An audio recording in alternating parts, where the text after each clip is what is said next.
famous Gunpowder Plot. Basically, this group of conspirators began stockpiling gunpowder in an undercroft that they secured beneath the House of Lords, as we said a moment ago.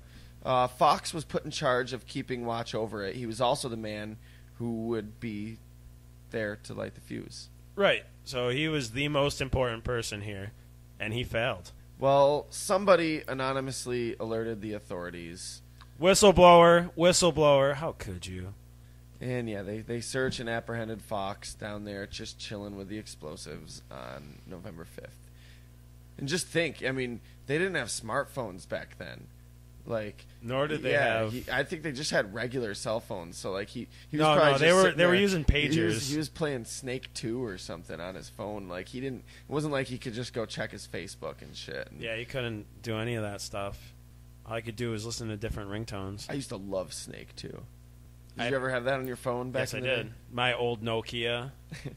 That became a track phone and then became non-existent. I had Snake 1 on my phone, but I would always make my friend Jenny let me borrow her phone because it had Snake 2. And whenever we'd hang out, there's a game similar to that that's like a little more in depth on the iPad that I got. It's pretty cool. I'm not going to name drop it because I forgot the name of the game.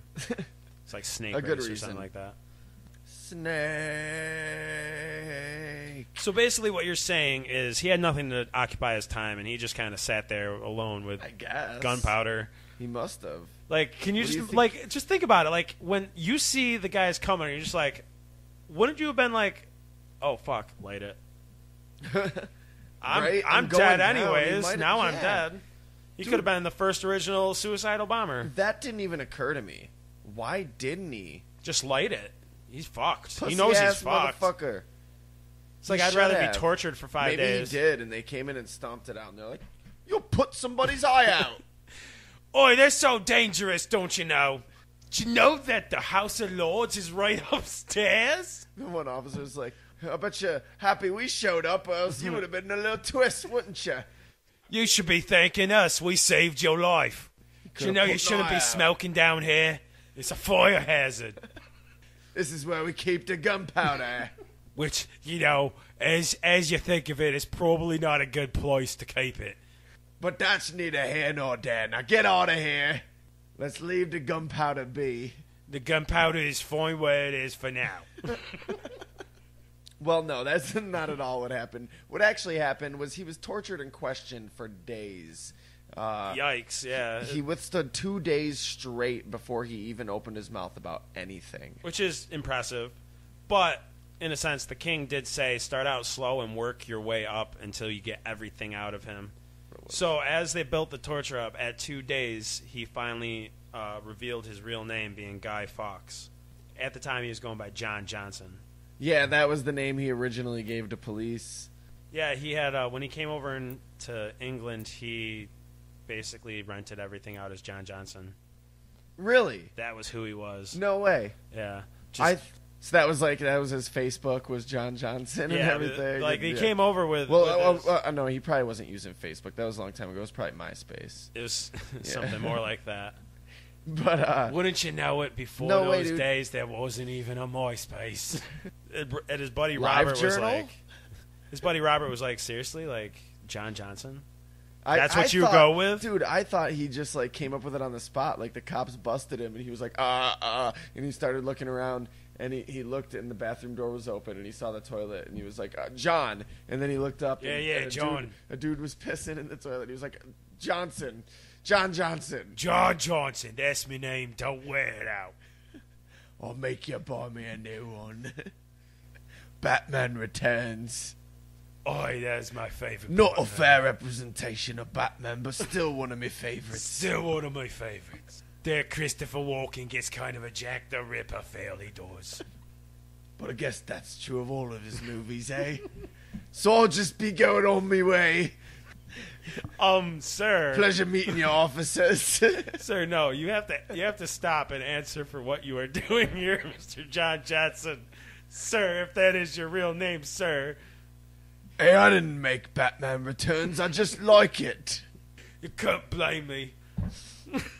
Here's Michelle Pfeiffer. She got some nice kitty titties.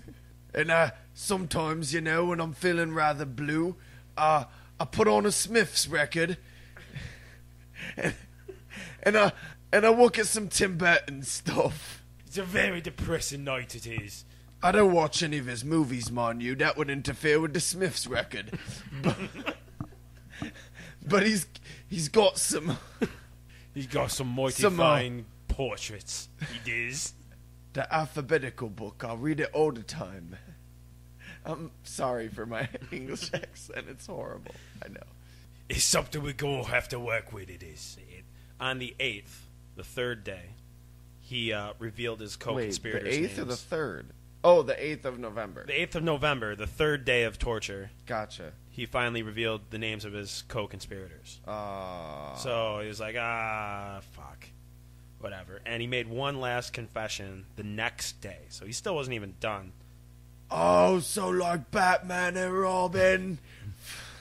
They made me watch it, they did. It's not that bad if you think about it as a remake of the Adam West movie. That was almost Jamaican. I don't know what my friend is drinking. It's some kind of cough syrup. Batman and Robin was a travesty. He doesn't even care. I don't even care that you gave away my name. But to stand here in front of God and the Queen, the Protestant whore that she be, and to defend that Josh Schumacher piece of shite. I mean, seriously, who puts nipples on a bat suit? You It's ain't just me wrong. buddy and you ain't me guy. You're no longer me buddy. But you're still me guy. No, I'm Joel Johnson. All right, I already told you my real name. Or if we're just having too much fun. Finally, on the 9th day, he revealed the whole plot and what was going down and what he planned to do. We was gonna blow up Parliament. I admit it. You forced it out of me. That's what the gunpowder was for. If it weren't for that revelation, we would have got away with it. No way. So These yeah, motherfuckers was gonna blow up Parliament. Well, basically, they just wanted to make sure they got all the information out of him that they could have, because You told me you just found it there. I was lying. Did a pretty good job. way. I did. You almost Chap's a didn't good get it out liar, of he me. is. He had me going. So, At the end of it all, of course, he was to be hanged. And you didn't just get hanged. They completely emasculated you. You would be hanged, and then you would be cut down. And before you die. Yeah, they would cut your guts open, and then they would grab your testicles and cut them off. Awful. Right by the sack boy. I like how we always bring it back. Yeah, dude, they just grab you by the testicles and cut your body off. You mean they cut your testicles open? Nah, dude, they'd grab your testicles and they just cut your body right off of your testicles. Have me a little trophy. So Guy Fawkes was not having any of that. So he basically kind of tricked the executioner, and excuse me. And the second the rope was around his neck, jumped from the scaffold or whatever the fuck you hang people from. Yeah, snapping his neck yeah, basically instantly. instantly killing himself.